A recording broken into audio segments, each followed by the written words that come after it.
విష్ణుకుమార్ రాజు గారు. ఇందాక నుంచి సీరియస్గా కాగితాలు తిరగేస్తున్నారు. టైం ఎంత అని అడగొద్దు. సమయం. అధ్యక్ష, మీకు అసలే చేయబోలేదు, అందుకని ఇబ్బంది పడకుండా బెల్ల కొట్టకుండా మీకు సహాయం చేస్తాను అధ్యక్ష. మీరు ఎంత టైం చెప్తే ఆ టైం ప్రకారం ముగించేస్తాను. అందరికీ 5 నిమిషాలు ఇచ్చాం, మీరు 7 నిమిషాలు తీసుకున్నాం. థ్యాంక్ యూ అధ్యక్ష. అధ్యక్ష, ఆంధ్రప్రదేశ్ టూరిజం డెవలప్మెంట్ కార్పొరేషన్ అంటేనే ఒక ప్రఖ్యాతిగాంచిన సంస్థ కింద ఉండేది అధ్యక్ష.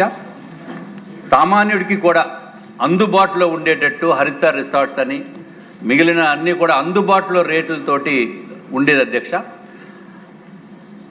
హోటల్స్ దగ్గర నుంచి, హోటల్లో సరఫరా చేసే తినుబండారాల దగ్గర నుంచి, భోజనం దగ్గర నుంచి, వసతులు అన్నీ కూడా చాలా మోస్ట్ రీజనబుల్గా ఉండే పరిస్థితిలో విశాఖపట్నంలో ఉన్నాయి, అరకులో ఉన్నాయి, అన్ని చోట్ల కూడా ఉండేది అధ్యక్ష.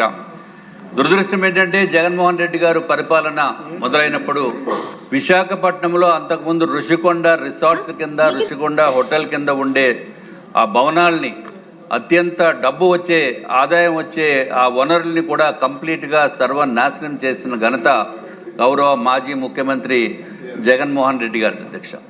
సరే, ఏదో చేశారు, చేసిన తర్వాత పర్యావరణాన్ని కంప్లీట్గా నాశనం చేశారు, కొండల్ని మొత్తము తీసేయటం జరిగింది. తర్వాత బిల్డింగ్లు కట్టారు. ఆ బిల్డింగ్లు కట్టిన తర్వాత దాన్ని ఏమి చేయాలనేది ఇంకా డౌట్గా పెండింగ్లో ఉంది. నేను గౌరవ మంత్రివర్యుల్ని కోరేది అధ్యక్ష, అంతకుముందు సామాన్యుడికి అందుబాటులో ఉండే ఋషికొండ బిల్డింగ్స్ ఇప్పుడు కూడా అక్కడ ఏదైనా ఒక కన్వెన్షన్ సెంటర్ కానీ లేకపోతే ఒక మంచి కళ్యాణ మండపం కానీ కట్టి దాని ఎదురుకుండానే తిరుపతి వెంకటేశ్వర స్వామి ఆలయం ఉంది అధ్యక్ష, అంటే గీతం పక్కన అధ్యక్ష. సో ఆ విధంగా అది కూడా డెవలప్ చేస్తూ, అది ఒక్కటే కాకుండా గౌరవనీయులు మండల బుద్ధప్రసాద్ గారు చెప్పినట్టు ఏదైతే తెలుగు సంస్కృతి, తెలుగు మ్యూజియం కూడా పెడితే చాలా బాగుంటుంది. దాన్ని ఎంత డబ్బు అయిపోయింది, ఈ 500 కోట్లు అయిపోయింది, 300 కోట్లు అయిపోయింది, నెలకు 15 లక్షలు ఖర్చు అయిపోతుందని చెప్పి ఒక బడా సంస్థలకి ఇస్తే మాత్రం అది కరెక్ట్ అయిన పద్ధతి కింద, ఎందుకంటే అయిపోయిన డబ్బు అయిపోయింది, దానికి మనం చేయగలిగింది ఏం లేదు. ఇప్పుడు ఫ్యూచర్లో అక్కడ ఏదో 5 స్టార్ హోటల్కో లేకపోతే 10 స్టార్ హోటల్కో కనుక పెడితే దాంట్లోకి వెళ్ళి అర్హత ఎంతమందికి ఉంటుందా అనేది మీరు ఆలోచించవలసిన అవసరం ఉంది. ప్రతి ఒక్కడికి కూడా సామాన్యుడికి అందుబాటులో ఉండేటట్టు ఋషికొండ బిల్డింగ్స్ని వాడవలసిందిగా తమరి ద్వారా ప్రభుత్వాన్ని అలాగే గౌరవ మంత్రివర్యుల్ని కోరుకుంటున్నాను. ఎందుకంటే డెఫినెట్గా అంతకుముందు ఎంతోమంది విశాఖపట్నం అంటే మనకు ఉండేది రామకృష్ణ బీచ్, ఋషికొండ బీచ్, ఈ రెండిట్లకి మంచి ప్రాముఖ్యత ఉంది. తప్పనిసరిగా ఆ విధంగా మనం చేయవలసిన నెసెసిటీ ఉందని చెప్పి నేను మీ ద్వారా తెలియజేసుకుంటున్నాం అధ్యక్ష.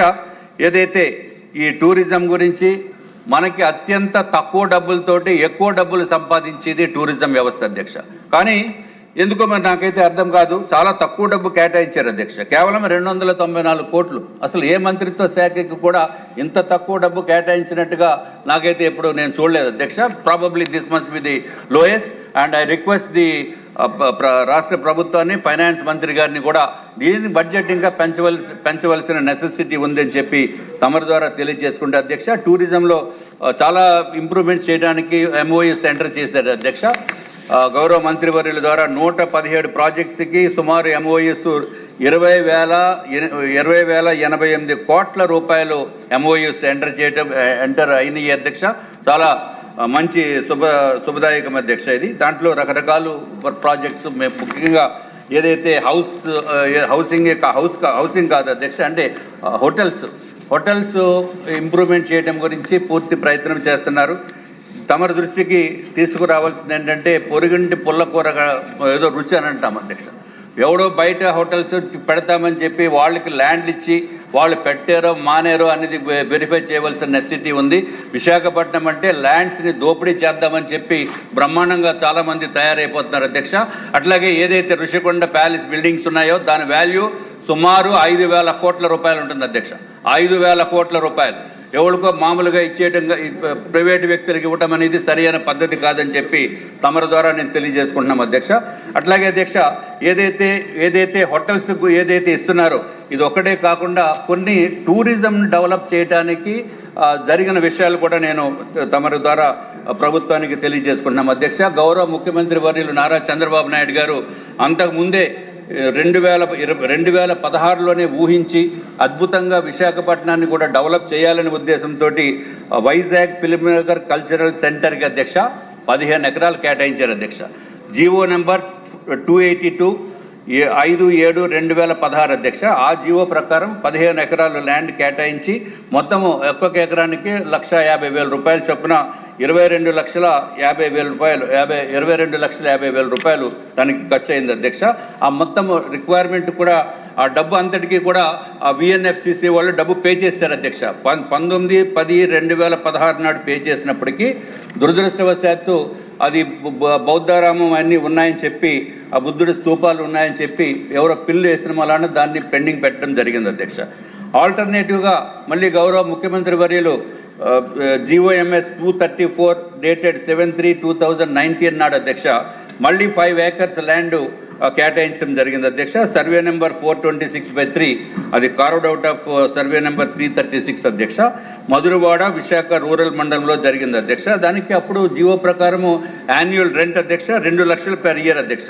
అలాగే 10 lakhs టోటల్గా 10 లక్షలు 10 సంవత్సరానికి అధ్యక్ష. అట్లాగే 10% ఫర్ ఎవ్రీ 5 yearsకి పెంచాలని చెప్పి జీవోలో చెప్పడం జరిగింది అధ్యక్ష. బట్ దురదృష్టం ఏంటంటే ప్రభుత్వం మారింది అధ్యక్ష, తర్వాత ల్యాండ్ ఇవ్వలేదు అధ్యక్ష. ప్రభుత్వం మారిన తర్వాత గౌరవ ముఖ్యమంత్రి చంద్రబాబు నాయుడు గారు వాళ్ళకి ఇచ్చారనే ఉద్దేశంతో ఆ ల్యాండ్ ఇప్పటికీ కూడా ఇవ్వలేదు అధ్యక్ష. కారణము మరి ఇప్పుడు ఈ ప్రభుత్వం వచ్చిన తర్వాత అధ్యక్ష మనం తప్పనిసరిగా వారికి న్యాయం చేయవలసిన నెసెసిటీ ఉంది అధ్యక్ష. అధ్యక్ష ఈ విఎన్ఎఫ్సిసి వాళ్ళు రెంటల్ బిల్డింగ్లో ఉండి ఆపరేట్ చేస్తున్నారు అధ్యక్ష. అట్లాగే వాళ్ళు 1600 మంది విశాఖ వాసులు అట్లాగే చుట్టుపక్కల ప్రాంతంలో మెంబర్స్ అయి ఉన్నారు అధ్యక్ష. అంటే సుమారు మొత్తం మీద ఒక 5,000 మంది దాన్ని యూజ్ చేసే పరిస్థితి ఉంది అధ్యక్ష. అట్లాగే లాస్ట్ ఇయర్ పోనీ వాళ్ళకి ఏదైనా ఇస్తే ల్యాండ్ ఇస్తే మనకి ఏమైనా ఇన్కన్వీనియంట్ అంటే అది కాదు అధ్యక్ష. 7 కోట్ల రూపాయలు GST పే చేశారు అధ్యక్ష లాస్ట్ ఇయర్. ఇది దయచేసి గౌరవ మంత్రివర్యుల్ని అట్లాగే రెవెన్యూ శాఖ మంత్రివర్యుల్ని తప్పనిసరిగా ఆ ల్యాండ్ ఏదైతే వాళ్ళకి ఆల్రెడీ ఇచ్చారో ఆ ల్యాండ్ని హ్యాండ్ ఓవర్ చేయవలసిందిగా తమరి ద్వారా కోరుకుంటే అధ్యక్ష. అట్లాగే IBP సెంచరీ క్లబ్ అని ఉంది అధ్యక్ష. IBP సెంచరీ క్లబ్ 1933లో స్టార్ట్ చేశారు అధ్యక్ష. సుమారు 93 సంవత్సరాలు అయింది అధ్యక్ష. అది కరెక్ట్గా నోవాటెల్ ఎదుర్కొండే అధ్యక్ష. అప్పుడు ఎవరో మహానుభావుడు సంబంధం ఉందా సార్ ఆ క్లబ్కి ఈయనకి ఏమైనా సంబంధం ఉంది? డెఫినెట్గా అండి. టూరిజం డెవలప్ చేయడానికి డెఫినెట్గా సంబంధం ఉంది. మంత్రివర్యులకి తెలుసు సంబంధం ఉంది. ఎందుకంటే అక్కడ అది సెంచరీ క్లబ్, దాంట్లో నెంబర్ ఆఫ్ రూమ్స్ బిల్డప్ చేయొచ్చు. దాంట్లో మన గెస్ట్లు ఎవరన్నా వస్తే దాంట్లో ఉండేదానికి అవకాశం ఉంది అధ్యక్ష. సో తప్పనిసరిగా నేను అడిగేది ఏంటంటే IBP సెంచరీ క్లబ్ వారికి కూడా ల్యాండ్ అలాట్ చేసి టూరిజంని ఏ విధంగా డెవలప్ చేయాలో ఆ విధంగా వాళ్ళకి చెప్తే వాళ్ళకు 4 acres అడుగుతున్నారు అధ్యక్ష. మీకు తెలియదు ఏం కాదు. అట్లాగే వాల్టర్ క్లబ్ ఉంది. వాల్టర్ క్లబ్ విశాఖపట్నంలో అద్భుతమైన క్లబ్. వాళ్ళకి కూడా 4,000 మెంబర్స్ అయిపోయి వేరే చోట కూడా డెవలప్ చేయాలనే ఉద్దేశంతో ఒక 5 acres ఎంతో కొంత ఇస్తే అక్కడ కూడా డెవలప్మెంట్ వస్తుంది. ఆ క్లబ్ ఫెసిలిటీస్తో పాటు నెంబర్ ఆఫ్ రూమ్స్ బిల్డప్ చేసుకోవచ్చు. మనమేమి వాళ్ళకేమి డబ్బులు ఇవ్వాల్సిన అవసరం లేదు. కన్సెషనల్ రేట్ తోటి మిగిలిన వాళ్ళకి ఏ విధంగా ఇస్తున్నారో ఆ విధంగా ల్యాండ్ ఇస్తే బాగుంటుంది అధ్యక్ష. అట్లాగే ఏదైతే ఈస్ట్ పాయింట్ గోల్ఫ్ క్లబ్ ఉంది అధ్యక్ష, ఈస్ట్ పాయింట్ గోల్ఫ్ క్లబ్కి ఇదివరకు గౌరవ ముఖ్యమంత్రి నారా చంద్రబాబు నాయుడు గారు అధ్యక్ష 15 ఎకరాల ల్యాండ్ ఇవ్వడం జరిగింది అధ్యక్ష. ఇప్పుడు అద్భుతమైన ఇంటర్నేషనల్ స్టాండర్డ్స్ గోల్ఫ్ క్లబ్ ఏదైనా ఆంధ్ర రాష్ట్రంలో ఉందంటే అది కేవలం Visakhapatnam east point golf club అధ్యక్ష.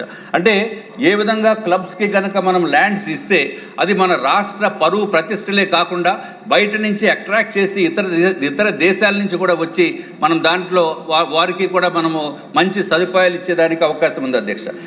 ఇంకొక చిన్న విషయం చెప్పి నేను క్లోజ్ చేస్తాను, మీకు ఇబ్బంది పెట్టను.